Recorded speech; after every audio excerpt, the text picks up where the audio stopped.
Hey guys, and welcome back to another book review. So today's book review is a little special because I was actually sent this book by Odette Lane, the author. She reached out to me through email and she asked if I wanted to read a copy of her book and give it a review, and I said sure, that would be great.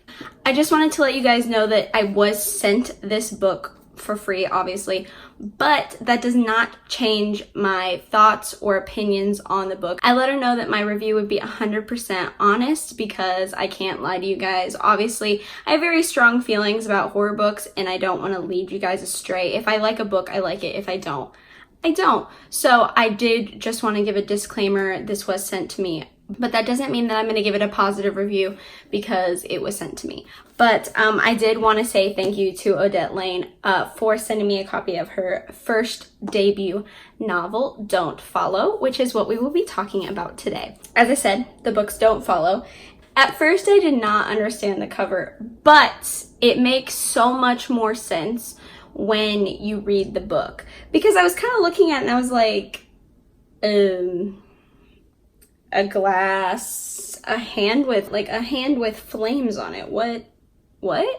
But it makes complete sense once you read the book, and actually I really do like the simplistic cover. I think it actually is really cool, and I like the bluey gray tones on it, and it's a soft matte touch, which you know I love touching. Let's read the back of the book real quick. After her father suffers a devastating heart attack, Charlotte abandons an advertising career in New York and returns home to Minnesota to help out at her dad's pub. Since college, Charlotte has struggled with sleep paralysis, where she is haunted by a shadowy creature that continues to prey upon her in her sleep. Desperate for answers, she signs up for an experimental sleep study. Charlotte's life quickly becomes interwoven with 5 other strangers who are also part of the study. Scott, a charming drunk regular at her father's bar, Brenda, a sexually provocative photographer, Deanna, a sad and quiet office worker, Jarek, a clairvoyant bartender, and Charlie, an unemployed stoner. The darkness that binds each of them becomes stronger as their lives intertwine, unleashing a long dormant demon into their collective world. Set in inner city Minneapolis, these strangers find love, loss, heartache, and clarity as they unite to try and banish the demon with the glowing hand back to hell. So, when I first read the plot, I was like, demon? Interesting. Sleep paralysis and sleep disorders, very interesting. I always find sleep disorders very, very interesting. Sleep paralysis actually scares the living crap out of me. I've never experienced sleep paralysis, but I just can't even imagine what that is like, especially if you see things, whether you believe those are hallucinations or otherworldly beings is up to you. But I'm just saying, I think it's very, very scary, and I feel for anyone that has gone through sleep paralysis. That cannot be a fun time. So, we talked about the front of the book. We talked about the back of the book. Let's talk about what I think of the book. Let me summarize some things, give you the details. The back is actually pretty much what happens, but I am going to give you just a teeny tiny little bit more details because I think it'll be helpful. Like the back of the book says, Charlotte is now in Minnesota because her father had a heart attack, and she's there to take care of the bar for him and kind of just make sure everything goes smoothly. And she joins the sleep study because she suffers from pretty severe sleep paralysis. Charlie is an unemployed pothead who has had nightmares since he was a kid, and he mostly sees very gruesome crimes, but he joins the study mostly for the money because he's unemployed. Scott is a horror writer who's also a drunk, and he joins the sleep study to gain inspiration so he can get away from the writer's block that he's experienced, and he doesn't dream at all. Deanna is an office assistant who feels very trapped in her job. She doesn't like it, and she suffers from insomnia and sleep terrors. So she joins the study because the study says that they will not make you take any medications, and she refuses to take medications for her disorders. Jarek is a Romanian bartender and he is clairvoyant. He sees things in his dreams. Brenda is a struggling freelance photographer and she actually suffers from sleepwalking. However, she also does very strange things when she's sleepwalking. She'll choke people, she'll slap people, she'll end up naked outside. I mean, she can't control it. She just wakes up doing weird things, especially when she has nightmares. They all join this sleep study and they all obviously have very different sleep issues. Very different. They're all very different from each other. Each character is very lost and they kind of carry sadness with them. They all have pieces of their life that they're just not fully getting, or they feel down, or they're not where they would like to be. I mean, Charlotte's really the only one that's pretty much succeeding. She has her New York advertising job, but she had to leave it for her dad. She's not suffering as much as they are in that area of like job and feeling lost and that kind of thing, but I think she's more feeling lost with her sleep paralysis. It's affecting her a lot. The characters become interwoven due to them all being a part of the sleep study, but they all see the same presence or the demon that's in their dreams. Well, except for Scott, because he doesn't actually dream, but he gets part of it later, so it's fine. Obviously, the plot is going in the direction of them having to get rid of the demon or else who knows what's gonna happen. The sleep study is also not what it seems, which I feel like it was kind of obvious for that at least. I had a feeling that the sleep study was not what it seems from the very beginning, and it's not.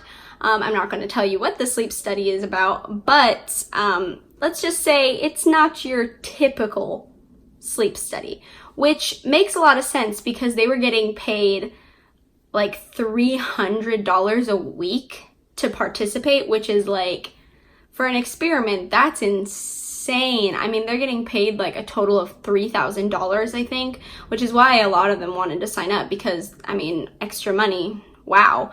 But I mean, that's a lot of money. It's just a little too good to be true, if you ask me.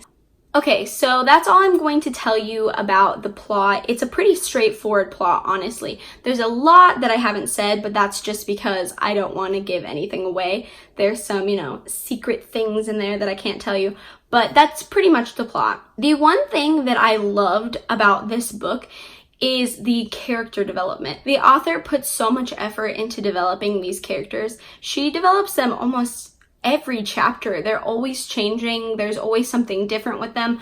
But I like that. Every character has its issues, but the issues become resolved more and more, and they start realizing things and they start bettering themselves, which is what I like to see just because I want to root for the characters. And this made it easy to root for them because they were developing constantly. I also loved the way the characters interact with each other. They each kind of come together little by little and they kind of like pair up, group up, and then they all come together as this one big group. And I really just liked the way they interacted with each other. It was just nice to see how they all slowly found each other, and then all of a sudden they were just like one whole group. And I don't know, I just really liked that. I love when characters intertwine with each other in books, or their lives intertwine with each other. It's just so fascinating to me.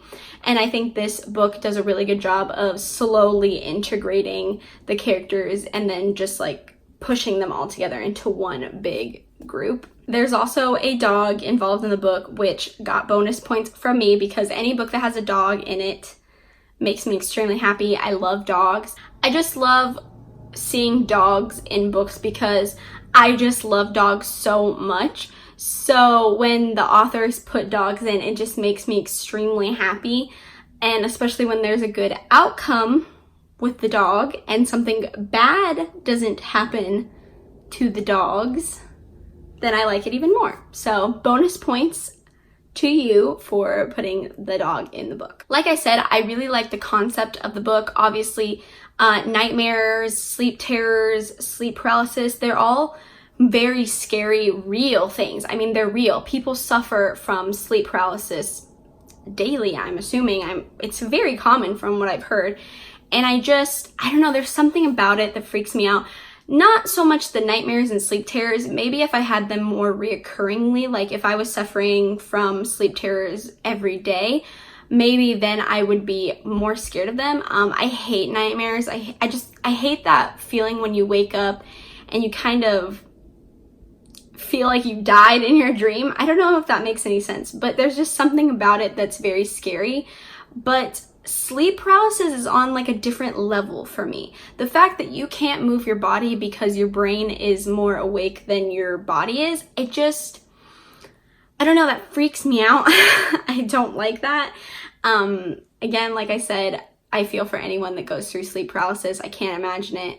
Whether you believe you hallucinate or you see demons, ghosts, something of the other world, I genuinely believe that people see demons. I think it just makes a lot of sense for demons to gravitate towards people who are weaker, and that sounds like a pretty weak point for me. To have your body not be in your full control, that seems very weak to me. So it doesn't surprise me that I think demons would gravitate towards that. Again, you don't have to believe that. This is just my personal opinion. I believe in that kind of thing, but either way, even if you just think it's hallucinations, that's terrifying. So I actually just really liked the unique sleep paralysis nightmares. I liked that a lot. It really did freak me out. The demon itself is actually very unique too. I had never heard or seen a demon quite like this. She gave a lot of information about why the demon would be there and kind of going after them at that point, and she gave a lot of information which I appreciated, because sometimes authors just throw in demons and don't really explain to you how, why, what, where, you know, that kind of thing. And I just thought it was interesting to have a little bit more information about a demon, especially a unique demon that I had never heard of. I don't know if the demon is a real thing or if she made it up. If she made it up, props to her, because it's a very unique idea. If it's real, that's terrifying. So overall, the book is really good. The plot is interesting and different. The characters are really well developed. I really liked the characters, and the ending is pretty good. It's a good outcome, which I appreciate because I like my happy endings even in horror books. So that made me happy just to see some happiness, because I look forward to that in a horror book. I like to know that all this bad stuff happened, but they got to overcome it and they're better off and they're stronger now, which is, I think, how this ended. So I'm pretty happy about that. You can barely even tell this is her very first novel, which I think is really, really good. I honestly, I would read more from her. I hope she comes out with more books. I hope this book does really, really well for her. I'm happy to bring some light to this book. I hope that you guys might want to check it out. I know it's on Amazon, so I will link it down below for you guys.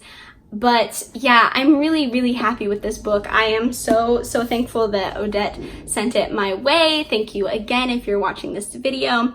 The book is really good, guys. Like I said, I know I got this sent to me for free, but all my opinions are 100% my own. I would not steer you guys in that direction. I want this to be an honest channel, whether I'm doing makeup or I'm doing books. I want you guys to have my full thoughts unfiltered. I don't want to lead you guys astray. I don't want to tell you guys lies. I don't know. I want to be honest. I want you guys to trust me.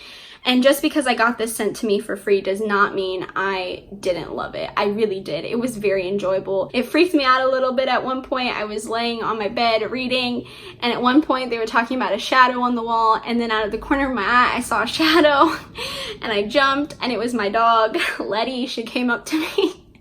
So if that doesn't tell you something, because I usually don't get scared, but there's something about demons and sleep paralysis that just hit the nail on the head for me. That's it for Don't Follow by Odette Lane. I will leave a link in the description box on where you can buy the book if you are interested. Let me know your thoughts down below.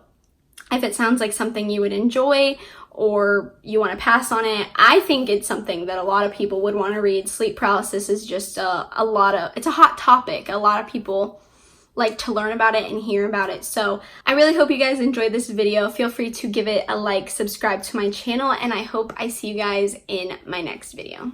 Bye!